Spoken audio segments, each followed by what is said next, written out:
Hi అండి. తోటకూర fry తయారీ విధానం ఎలాగో ఈరోజు చూద్దాం.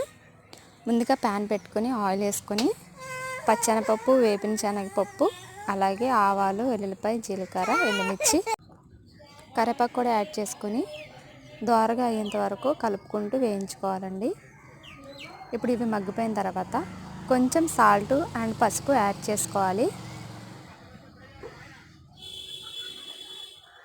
ఇప్పుడు కట్ చేసి కడిగి పెట్టుకున్న తోటకూరని వేసుకోవాలండి. వేసుకొని ఒకసారి కలుపుకోవాలండి. వేసుకున్న వెంటనే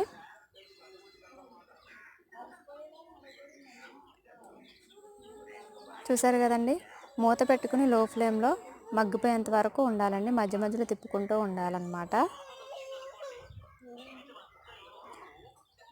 చూసారు కదండి తోటకూర ఫ్రై. మరిన్ని విషయాలు తెలుసుకోవడానికి మన ఛానల్ సబ్స్క్రైబ్ చేసుకోండి.